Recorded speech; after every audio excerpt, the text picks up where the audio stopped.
ninguém vê o reino dos céus sem nascer de novo. O fundamento principal da doutrina espírita, que nos facilita compreender a justiça de Deus e a sabedoria divina, é a reencarnação. Mas vejam que, quando nós olhamos para o nosso planeta, quando nós olhamos para esse aparente caos que estamos vivendo hoje, para essas diferenças entre as pessoas, entre a inteligência das pessoas, entre as classes sociais, diferenças dos corpos muitas vezes defeituosos, diferenças de aptidões extraordinárias que nascem com algumas crianças, irmãos selvagens, irmãos civilizados, crianças que desencarnam em tenra idade, políticos corruptos, o mal predominando, a dificuldade sempre oferecida aos nossos irmãos. Nós encontramos muitas vezes muita razão nisso tudo. Desastres naturais que nos fazem o mal. São várias situações que nos deixam sempre perguntando: mas cadê a justiça de Deus? Por que acontece tudo isso?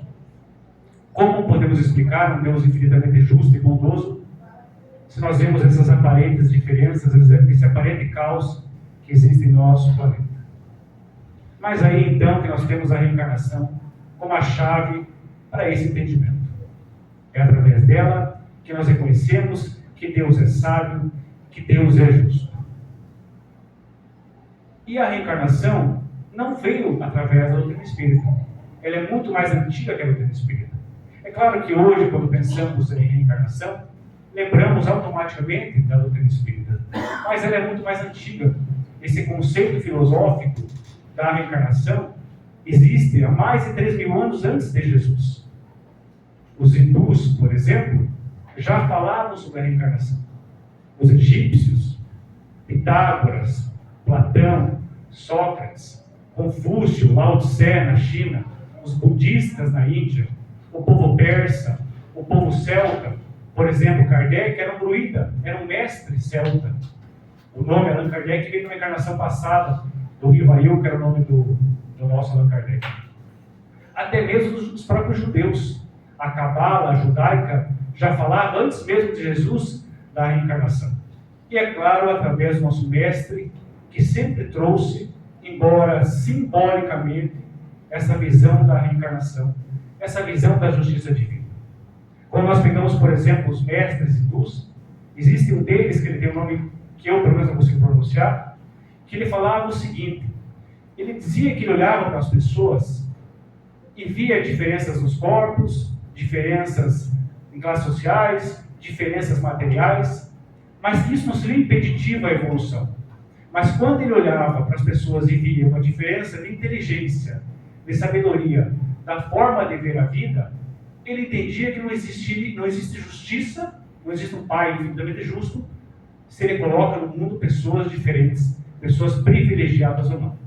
Então ele encontrava na reencarnação a explicação para essas diferenças. Os egípcios, por exemplo, existia um deus chamado Amus, que levava até a deusa Maat, o espírito do desencarnado, para que pesasse o seu coração. E se o coração dele pesasse mais que uma pluma, ele precisaria reencarnar novamente.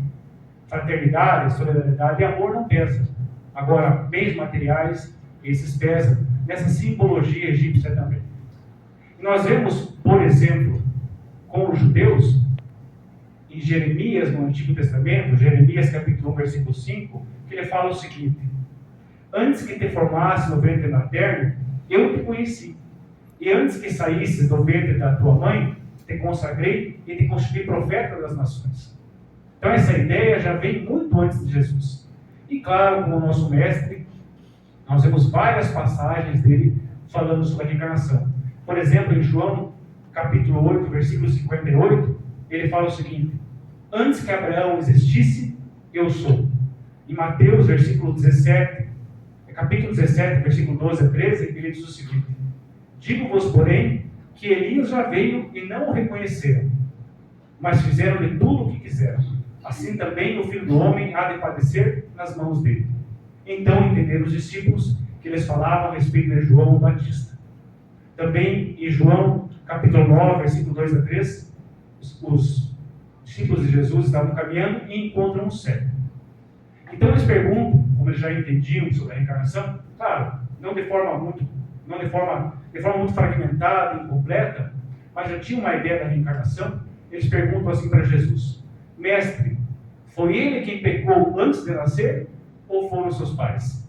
Então Jesus responde para eles assim: nem ele pecou, nem seus pais, mas foi para que se manifestem nele as obras de Deus. Também em Mateus capítulo 5, versículo 48, o capítulo das bem-aventuranças, Jesus fala o seguinte: sede vós, pois, perfeitos, como perfeito é o vosso Pai Celestial. Como alcançar uma plenitude moral, uma plenitude intelectual, uma encarnação só, por mais longa que ela seja? O que é que Jesus queria dizer com isso? E claro, na parte mais explícita, no ensinamento mais explícito, quando Jesus fala com Nicodemos, que é o que traz hoje o título da palestra, que está em João capítulo 1, capítulo 13, versículo 1 a 18, quando Nicodemos procura o mestre para se instruir e para tentar entender como é que ele fazia tudo o que ele fazia. Então Jesus diz a ele que para encontrar o reino dos céus é preciso nascer de novo. E continua também esse conhecimento, depois com o apóstolo Paulo, também Orígenes, que foi um sacerdote cristão, do cristianismo primitivo, que falava que ele tinha certeza que esse planeta não foi criado junto com o universo, que existe muita vida antes disso, e que o Espírito sempre retorna. Ele foi banido da igreja e assassinado por conta disso também. E até a própria igreja, meus amigos, falava da reencarnação. Mas, no Concílio Ecumênico de Constantinopla, em 553, o imperador Justino resolveu acolher a reencarnação da igreja. Ele disse o seguinte, inclusive, no seu édipo, ele disse: todo aquele que ensinar essa fantástica doutrina, veja só, essa fantástica doutrina da pré-existência do Espírito, será condenado. Então, a reencarnação existe e há muito tempo. Mas foi com a doutrina espírita que nós tivemos, filosoficamente, uma maior racionalidade, tirando as superstições, tirando todas essas influências materiais do homem encarnado, porque ela foi trazida pelos Espíritos, junto de Jesus, o Espírito da verdade, foi quem nos trouxe a reencarnação como ela é, em maior harmonia com o nosso Pai Celestial. Então eu vou ler uma questão para vocês aqui. Como nós estudamos recentemente essa questão no nosso estudo do Livro dos Espíritos, eu quero ler para vocês a questão 132, que nós possamos interpretá-la no tempo que nós temos aqui, para ver o que a doutrina espírita então fala sobre isso. A questão 132 está no capítulo 2, Encarnação dos Espíritos. Pergunta Kardec: qual o objetivo da encarnação dos espíritos? A resposta: Deus lhes impõe a encarnação com o objetivo de fazê-los chegar à perfeição. Faremos essa primeira frase. Então Deus nos impõe a encarnação. Mas nós entendemos que Deus, infinitamente justo e sábio e bondoso, não impõe nada aos seus filhos. Deus não castiga, não pune, mas a reencarnação Ele nos coloca como uma necessidade de evolução, porque ela nos traz um sentido de meritocracia. Cada um evolui diante dos seus esforços. Então Ele nos impõe esse método de evolução, porque na sua perfeição, provavelmente, é o método mais seguro para que nós possamos evoluir. Por que é que não é diferente? Teríamos que perguntar a Deus. Mas se Ele assim escolheu, é porque assim é a melhor maneira que nós possamos evoluir. E continua a questão dizendo o seguinte, a resposta: para alguns é uma expiação, para outros é uma missão. O que é expiação, meus amigos? Nós precisamos compreender, e a doutrina espírita nos facilita esse entendimento, que expiação não é dor, não é sofrimento. Expiação não é um castigo. Expiação é simplesmente o efeito dos nossos atos.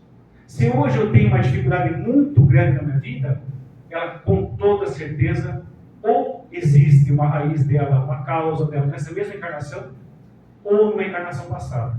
André Luiz nos diz que 80% das nossas dívidas conscienciais são nessa encarnação mesmo. Não são nem trazidas de outras. Então, se nós vivemos hoje uma expiação, é porque ela é necessária para que nós possamos reparar esse erro cometido. Mas não vamos pensar em expiação como sofrimento, mas sim como uma consequência dos nossos atos. E eles complementam aqui dizendo que outros vivem uma missão. Na questão 115, os Espíritos dizem que nós somos criados simples e ignorantes, e que todos nós recebemos uma missão a partir da nossa criação. E essa missão ali também está muito claro, que é crescer e evoluir como espírito imortal.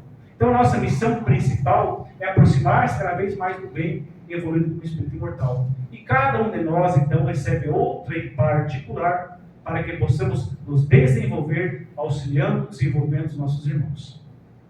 Continua a resposta aqui dizendo: todavia, para alcançar essa perfeição, devem suportar todas as vicissitudes da existência corporal. Nisto é que está a expiação. Vicissitude não é vício. Vicissitude são consequências dos nossos atos. Então, eles mesmos explicam aqui nessa questão o que é que seria expiação. E continua dizendo: a encarnação tem também outro objetivo, que é de colocar o espírito em condições de cumprir sua parte na obra da encarnação. Então, a nossa evolução está estritamente ligada à evolução do nosso planeta, do nosso universo, dos irmãos que estão ao nosso redor. Existe uma filósofa chamada Helena Blavatsky, do século XIX, que ela dizia o seguinte, que ela tem certeza absoluta que existe vida em outros planetas. E ela não sabe dizer como é a vida lá. Mas ela sabe que lá, em todos os lugares, existem irmãos mais velhos, mais maduros, com maior crescimento intelectual e moral, para auxiliar os outros na busca dessa plenitude. Então, a nossa evolução está intimamente ligada com a evolução dos nossos irmãos. A partir do momento que eu evoluo, eu ajudo a quem está próximo de mim e ajudo também o universo a se modificar e a evoluir junto comigo. Essa é uma das qualificações das necessidades que também a encarnação nos impõe. E continua aqui: para realizá-la é que em cada mundo ele toma um aparelho de harmonia com a matéria essencial desse mundo, cumprindo aí, daquele ponto de vista, as ordens de Deus, de tal sorte que, concorrendo para a obra geral, ele próprio se adianta. Então, para nós encarnarmos o planeta, nós tomamos um perispírito que nos, então, forma um corpo físico determinado a cada planeta onde estamos. Não vamos aprofundar nisso, porque nós não temos tempo agora. Mas onde nós estamos hoje é o local necessário para que nós possamos evoluir. Emmanuel sempre diz que quando Deus for nos buscar, precisamos estar no nosso endereço. Ou seja, onde estamos hoje, onde estamos vivendo hoje com as pessoas, na posição social, no planeta onde estamos, no país onde estamos, no gênero sexual que estamos vivendo, é onde precisamos e devemos evoluir. E é aí que se encontram as nossas reais necessidades. E ele continua falando, Kardec fala muito sobre a reencarnação, no Livro dos Espíritos, ao longo de várias questões. Mas eu quero ler só rapidinho para vocês mais 3 questões, nós não teremos tempo de comentá-las, mas na questão 67, Kardec pergunta o seguinte: qual é o objetivo da reencarnação? A resposta: expiação, aprimoramento progressivo da humanidade, sem o que, onde estaria a justiça? E ele continua: o número de existências corporais é limitado ou o espírito se reencarna perpetuamente? Resposta: a cada nova existência, o espírito dá um passo no caminho do progresso. Quando se despojou de todas as suas impurezas, não tem mais necessidade das provas da vida corporal. O número de encarnações é o mesmo para todos os espíritos? Não. Aquele que caminha depressa se poupa das provas. Todavia, as encarnações sucessivas são sempre muito numerosas, porque o progresso é quase infinito. E termina esse capítulo de reencarnação aqui dizendo, questão de 170. Em que se transforma o espírito depois da sua última encarnação? A resposta: espírito bem-aventurado. É um espírito puro. Já não mais tem necessidade de reencarnar. Então, meus amigos, quando nós pensamos em reencarnação porque nós reencarnamos várias e várias vezes. Jesus, por exemplo, encarnou no planeta Terra. Nós estamos reencarnando aqui porque já foram sucessivas reencarnações e ainda serão muitas outras até que nós possamos aproveitar todo o aprendizado que esse planeta pode nos oferecer.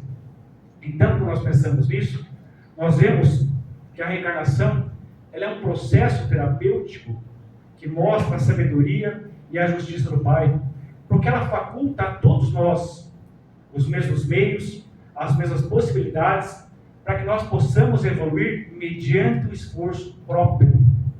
Deus não privilegia, Deus não oferece nada mais para nenhum de nós, mas através do nosso esforço, da nossa vontade, utilizando o nosso livre-arbítrio, nós vamos então evoluindo. Porque as conquistas, em cada uma delas, é intransferível. O conhecimento que eu consigo nesta encarnação, eu nunca mais o perderei. O bem que eu fiz nessa encarnação, também eu nunca mais perderei. Mas o mal que eu pratiquei e o bem que eu deixei de fazer, também me servirá como uma provação ou uma expiação em próximas encarnações. Porque elas são solidárias umas com as outras. Cada uma carrega uma carga da passada, positiva ou negativa. Portanto, nós não somos um livro em branco aqui quando iniciamos a encarnação. Nós já viemos com uma bagagem espiritual muito grande de várias e várias encarnações passadas. E ela pode ser planejada quando nós, tendo consciência um pouco melhor de quem somos, planejamos nossa encarnação, da família que nasceremos, com todas as características do ego que estamos vivendo hoje, ou ela pode ser muitas vezes compulsória, quando não compreendemos a necessidade de reencarnar, então os benfeitores amigos nos impõem a volta ao mundo físico. Dentre outras várias possibilidades. Então, meus amigos, aprimorar conteúdos íntimos, nos despojar das nossas imperfeições que trazemos nesse processo antropossócio-psicológico ao longo das nossas encarnações, é um dos nossos objetivos aqui. Porque através desse crescimento, nós encontramos a razão e a inteligência. E a inteligência vai nos dando cada vez mais potencialidades para que possamos discernir melhor entre o que é o bem e entre o que é o mal. Eu conheço, eu experiencio, e para mim o que hoje era o bem já não é tanto mais. Para mim hoje o que podia ser o mal já cresceu no meu entendimento. Se antes eu entendia que ser mal é matar e roubar, hoje eu entendo que não auxiliar meus irmãos também é mal, porque eu já não estou praticando o bem. Então os níveis conscienciais vão crescendo, nossa consciência vai se expandindo, e a gente vai discernindo melhor na hora de escolher entre praticar o bem e o mal. E a reencarnação, como muitos dizem, não desqualifica a família consanguínea. Muito pelo contrário, ela estende os laços familiares. Porque hoje não é mais o meu pai e a minha mãe, são os meus irmãos, a minha família é a humanidade. E essa família continua depois daqui da Terra, aonde no mundo espiritual eu estarei com os espíritos mais afinizados a mim.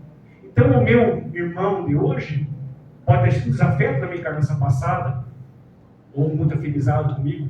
Aquele vizinho, aquele mendigo, aquele malfeitor, pode ser meu pai numa próxima encarnação, porque elas são solidárias às outras. Então estende muito esses laços de família. Então nós evoluímos, aprendemos, planejamos no mundo espiritual e precisamos vivenciar aqui na Terra. Porque lá nós estamos mais afinizados com espíritos parecidos conosco. Mas aqui, vivendo nesse planeta, nós temos contato com vários tipos psicológicos, com crenças diferentes, com gostos diferentes, com maneiras de ver a vida diferente. E aqui então nós somos provados de tudo que nós estudamos no mundo espiritual, quando nós nos perguntamos quais as minhas tendências, quais as minhas dificuldades, quero provações nesse nível. Então viemos aqui testar e comprovar a nossa qualificação, o nosso estudo e a nossa potencialidade em cada vez mais viver praticando o bem. E aí está a evolução então, meus amigos, nesse crescimento consciencial. E quando nós compreendemos que todas elas são solidárias e que o dia da manhã é feito a partir do momento de hoje, nós entendemos que Deus é justo e que eu sou o ator e autor da minha vida. E que se eu quiser modificar o meu dia da manhã, eu preciso começar no dia de hoje. E que eu não dependo mais de ficar de joelho à frente de uma cruz e implorar para que Jesus realize os meus desejos, acabe com o meu sofrimento com um passe de mágica. Eu compreendo que a vida é causa e efeito. Se não fosse assim, seria um caos total. E eu sei que o que eu causo hoje me trará efeitos no dia da manhã. E se eu não mudar as causas de hoje, também não mudarei o dia da manhã. Então eu me sinto mais capaz, me sinto realmente responsável pela minha vida. Existe um Pai misericordioso e filho do amor que me auxiliará sempre, através dos irmãos, através das experiências. Mas a minha vida sou eu quem faço. Depende exclusivamente da minha vontade em crescer com o Espírito imortal. E para finalizar, então, eu quero deixar algumas questões para que a gente possa refletir um pouco sobre isso. Na questão 919, Kardec pergunta qual é o meio mais eficaz para que não sejamos arrastados pelas nossas imperfeições. E os Espíritos respondem: conhece-te a ti mesmo. Então eu quero trazer algumas questões para que a gente possa levar ao nosso lar, refletir com muita honestidade, com muita boa vontade, para perceber realmente qual é o nosso nível de consciência nessa encarnação. Estamos vivendo como espíritos imortais ou como um corpo físico que tem um espírito? Para que nós possamos nos perguntar e receber as respostas com muita boa vontade de modificar-se. Então, uma delas é: como estamos vivendo em nossa atual encarnação? Quais são as nossas buscas? Quais são os nossos objetivos? Eu busco a ilusão do prazer insaciável, da sensação física, do parecer ter, do parecer ser? Eu vivo uma vida totalmente voltada aos likes das redes sociais, parecendo ser o melhor, parecendo ser o mais bonito, o mais intelectual, o que ostenta mais? Quais são as minhas buscas no dia de hoje? Estou reclamando? Estou murmurando? Estou aceitando a minha condição de espírito imortal no que eu vivo hoje no planeta Terra? Como estou me posicionando perante a vida? Como penso e como ajo? No que é baseado o meu dia de amanhã? Quais meus objetivos para as próximas semanas, meses, anos? Como quero chegar no mundo espiritual? Como quero me enxergar no dia de amanhã? Então são questionamentos que nós precisamos nos fazer para que possamos evoluir como espíritos imortais. E nunca esquecer, meus amigos, do nosso Mestre Jesus, que é o nosso padrão de referência e o nosso padrão de comportamento. Temos dúvidas de como nos comportar? O nosso Mestre nos ensinou. Temos dúvida em uma decisão? Pensemos o que o Mestre faria em nosso lugar. E lembrando, claro, da nossa consciência. João pergunta a Jesus, no livro Boa Nova, capítulo 12, Mestre, como entrar em maior comunhão com Deus? Então Jesus diz a ele: escuta a tua consciência, João, pois lá está a sabedoria e o amor do Pai. Então, escutar a consciência é uma maneira de sempre acertar em nossas decisões. Mas nós as calamos porque damos mais valor porque o mundo nos oferece do que o nosso mundo interior pode nos direcionar. Então, meus amigos, que nós possamos realmente sair aqui hoje qualificando o nosso pensamento e nos perguntando sobre tudo isso. Como quero viver amanhã e o que estou fazendo hoje para ser o que eu procuro no dia da manhã? Mas o meu objetivo é elevar o ego ou o espírito imortal que busca valores, virtudes e sabedoria? E eu lembro então do filósofo Sócrates, que dizia que o conhecimento só é importante se ele pode nos transformar. E esse conhecimento é muito importante porque ele realmente pode nos transformar se assim nós quisermos colocar em prática. E eu finalizo com a frase da benfeitora Joana de Ângeles, que diz o seguinte: seja qual for a situação seja qual for a situação em que te encontres hoje na jornada física, agradece a Deus a oportunidade ímpar por oferecer os instrumentos de libertação e de felicidade. Muito obrigado pela atenção.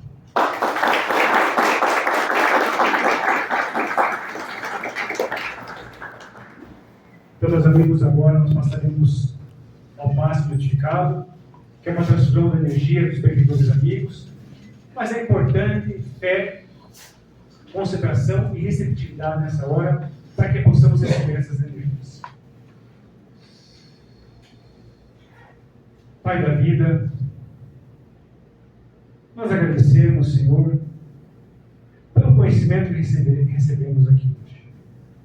Muito obrigado, Pai, por essa doutrina, essa filosofia racional que nos faz conceber pela inteligência e realmente colocar em prática, onde nós somos constrangidos, não somos obrigados, mas somos conscientizados de quais são os nossos verdadeiros deveres como espíritos mortais.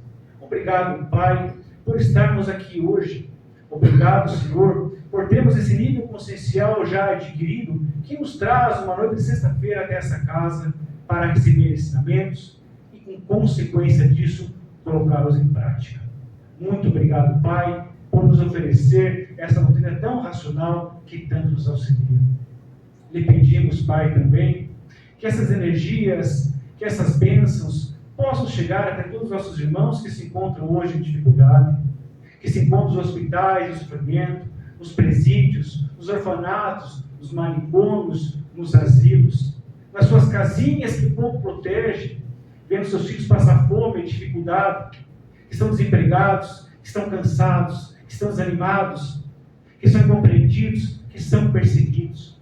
Nos ajuda, Pai, a levarmos o seu amor aos irmãos que mais necessitam, oferecendo o que temos de melhor, nos esforçando para vivermos realmente conectados ao bem, conectados ao amor. E pedimos, Pai, também para a nossa família, que possamos amá-los, que possamos respeitá-los, apesar das nossas diferenças, das nossas dificuldades ou das nossas afinidades. Que possamos, Pai, valorizar e ser grato aos momentos de dificuldade, tanto quanto somos aos momentos de felicidade e de alegria. Que possamos, Pai, sair daqui mais conscientes, vivenciar esse aprendizado, vivenciar para que possamos, então, transformarmos nossa vida de forma mais consciente possível. Lhe agradecemos, Pai, pela oportunidade, lhe agradecemos pelo corpo físico que nos deu, pelas oportunidades que nos oferece, pelas possibilidades de crescimento que o Senhor nos traz sempre, Pai, pelo seu amor, por sermos criados como espíritos imortais. Felizes e agradecidos, Pai, lhe pedimos então permissão para irmos ao nosso lar mais calmos, mais tranquilos, para procurarmos colocar em prática tudo que aprendemos aqui hoje. Que assim seja.